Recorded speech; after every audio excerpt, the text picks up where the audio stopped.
الحمدللہ الحمدللہ وکفی وسلام علی عبادہ الذین اصطفی اما بعد فاعوذ باللہ من الشیطان الرجیم بسم اللہ الرحمن الرحیم ولما جاءت رسلنا ابراہیم بالبشری قالوا انا مہلکو آل هذه القرية ان اہلہا کانوا ظالمین، اور ہمارے بھیجے ہوئے فرشتے جب ابراہیم علیہ السلام کے پاس بشارت لے کر آئے تو ان فرشتوں نے کہا کہ ہم اس بستی والوں کو ہلاک کرنے والے ہیں کیونکہ وہاں کے باشندے بہت شریر ہیں۔ قالا ان فیہا لوطا، ابراہیم علیہ السلام نے کہا وہاں تو لوط ہیں، لوط علیہ السلام ہیں۔ قالوا نحن اعلم بمن فیہا، فرشتوں نے کہا جو وہاں رہتے ہیں ہم کو معلوم ہے، ہم کو معلوم ہے لننجینہ وآلہ الا امرأتہ کانت من الغابرین، ہم ان کو ان کے خاص متعلقین کو بچا لیں گے بجاز ان کی بیوی کے کہ وہ عذاب میں رہ جانے والوں میں سے ہوگی۔ سبحان ربک رب العزت عما یصفون وسلام علی المرسلین والحمد للہ رب العالمین۔ اللہم صلی علی سیدنا محمد وعلی آلہ وصحبہ وسلم۔ پارہ 20واں سورۃ العنکبوت کی 31 اور 32 آیات مبارکہ کی تلاوت کی گئی ہے اور ساتھ ترجمہ بھی ہوا ہے۔ جیسا کہ گزشتہ موضوع چل رہا ہے حضرت لوط علیہ السلام کی قوم کے بارے میں کہ جب وہ ہاتھ سے گزر گئی، حضرت لوط علیہ السلام کی نصیحتوں نے ان پر کچھ عمل اثر نہ کیا بلکہ وہ آپ کے بھی دشمن بن گئے، تو پھر حضرت لوط علیہ السلام نے اللہ سے دعا کی کہ قال رب انصرنی علی القوم المفسدین، کہ اے میرے رب مجھ کو ان مفسدوں پر غالب کر دے، مفسد لوگوں پر۔ تو اللہ تعالیٰ نے آپ کی دعا قبول کی۔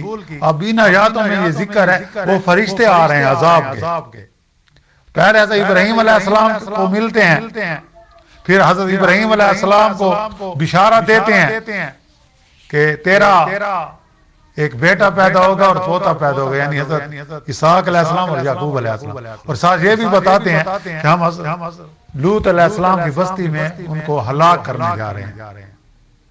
تو مراد یہ تھی کہ جو حضرت لوط علیہ السلام نے جو دعا کی تھی اللہ سے کہ قال رب انصرنی علی القوم المفسدین، کہ اے میرے رب میری مدد فرما اور مجھے اس فسادی قوم پر غالب فرما، تو مراد یہ تھی کہ مجھے ان سے علیحدہ کر دے، لیکن اس طور پر کہ ان کو بھی اپنی حرکات کی سزا مل جائے۔ حضرت لوط علیہ السلام کی دعا بارگاہ الہی میں قبول ہوئی اور اس بدکار بدعمل قوم کی تباہی کا وقت آ گیا، تو فرشتوں کو حکم ہوا کہ جاؤ پہلے ہمارے خلیل کے پاس جاؤ، یعنی حضرت ابراہیم علیہ السلام کے پاس جاؤ اور ان کو فرزند سعید کی بشارت سنو، خوشخبری دو۔ بشارت کا معنی خوشخبری دینا، اور قوم لوط کو برباد کر دو اور اہل ایمان کو بچا لو۔ حسب الحکم فرشتے پہلے نوجوانوں کی شکل میں حضرت ابراہیم علیہ السلام کے پاس آئے، دوپہر کا وقت تھا، حضرت ابراہیم علیہ السلام نہایت ہی مہمان نواز تھے۔ حضرت ابراہیم علیہ السلام جب اتنے تک کھانا نہیں کھاتے تھے جب تک کوئی مہمان نہ آ جائے۔ یہ آپ کہ اللہ نے بڑی صفت بنائی تھی، تو آپ نے کہا یہ مہمان آ گئے ہیں، اور ان نوجوانوں کو بعض روایت میں کہ وہ 3 فرشتے تھے، نوجوان کی شکل میں گئے، تو آپ نے مسافر سمجھ کر خلقی کے ساتھ ٹھہرایا اور کھانے کے لیے روٹیاں اور بچڑا ذبح کر کے بھنا ہوا گوشت مہمانوں کے سامنے پیش کر دیا، مگر مہمانوں نے ہاتھ نہیں لگایا۔ اور اس زمانے کا دستور تھا کہ دشمن کے گھر کا نمک نہیں چکھتے تھے. اگر کوئی دشمن ہوتا اگر وہ نمک چکھ لیتا تو پھر اس کے ساتھ دشمنی نہیں کر سکتا تھا. آج کل تو ہم ایسے نمک حرام ہے جہاں کھاتے ہیں وہیں اس کو نقصان پہنچاتے ہیں. لیکن اس دور کا یہ دستور تھا کہ وہ دشمن کے گھر کا نمک نہیں کھاتے تھے کہیں. تو جب انہوں نے کھانا نہ کھایا تو حضرت ابراہیم علیہ السلام کو اندیشہ ہوا کہ شاید یہ دشمن ہے جو میری مہمانی کو قبول نہیں کر رہے. مہمانوں نے جب یہ حضرت ابراہیم علیہ السلام کی پریشانی کی کیفیت دیکھی تو کہا گھبراؤ نہیں. جیسا کہ 27 بارے میں بھی ذکر آئے گا قال فما خطبكم ايها المرسلون قالوا انا ارسلنا الى قوم مجرمين الا على لوط انا لمنجم اجمعين الا امراته كانت من الغابرين کہ ہم ان کو نجات دیں گے لیکن ان کی بیوی کو. اور یہاں بھی یہی ذکر ہے تو گھبرائے نہیں ہم اللہ کے فرشتے ہیں آپ کو فرزند کی بشارت دینے آئے ہیں. اور ساتھ دوسری جگہ ہے ہم پڑھ چکے ہیں قرآن مجید میں کہ ساتھ یعنی کہ بیٹے کی بھی بشارت دی پھر اس کے بیٹے کی بھی بشارت دی. یعنی کہ ایک بیٹا تو آپ کا اسحاق علیہ السلام ہوگا پھر اس کا بیٹا یعقوب علیہ السلام بھی ہوگا. یعنی تو قوم لوط کی تباہی کے لیے ہم بھیجے گئے ہیں. اس لیے یہاں سے اب صدوم جا رہے ہیں. صدوم کا شہر اب بھی باقی ہے. وہ ان کا شہر کے کھنڈرات اب بھی موجود ہیں ساحل سمندر پر جس کو ہم بحیرہ مردار بھی کہتے ہیں بحر میت بھی کہتے ہیں. تو حضرت ابراہیم علیہ السلام کو اطمینان ہو گیا کہ یہ کوئی دشمن نہیں ہے بلکہ ملائکہ اللہ ہے. تو اب قوم لوط کا خیال آیا کیونکہ حضرت ابراہیم بڑے حلیم دل والے تھے.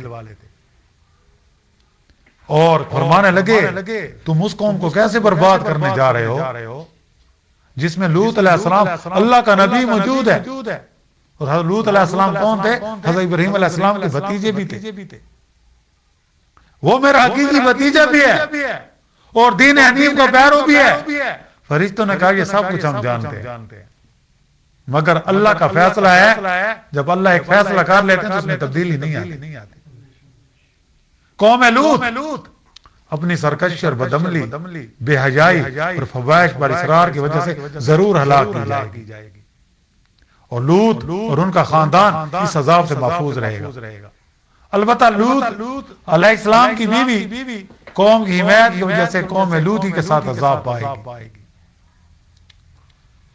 بعض روایات میں یہ بھی ہے کہ حضرت لوط علیہ السلام کو جب حکم ہوا نا تو اس بستی سے نکلو تو آپ کے ماننے والے آپ کی صرف 2 بیٹیاں تھیں جو ایمان لائی ہیں. بعض روایات میں یہ بھی آیا ہے تفاسیر صرف 2 بیٹیاں تھیں آپ کے ساتھ جب نکلے تھے.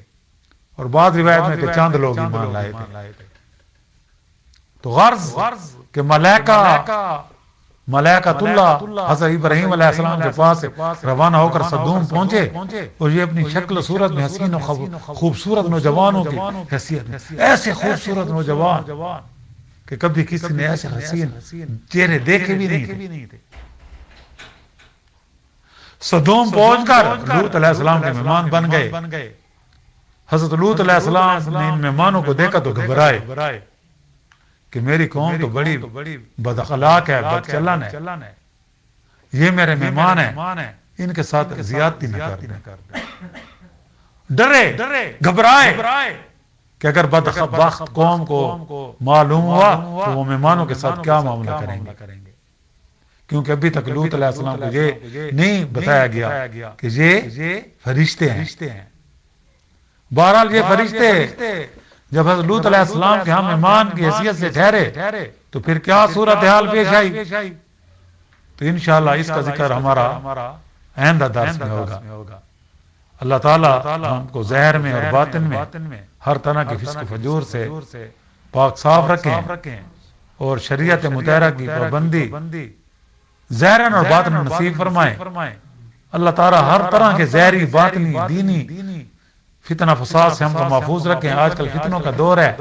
اللہ تعالیٰ ہر قسم کے فتنے سے ہم کو بھی محفوظ رکھیں. ہماری تمام اہل ایمان کو بھی محفوظ رکھیں اور ہماری نسلوں کو بھی محفوظ رکھیں اور ہماری آنے والی نسلوں کو بھی محفوظ رکھیں اور ہمیں اپنے نیک اور فرمانبردار بندوں میں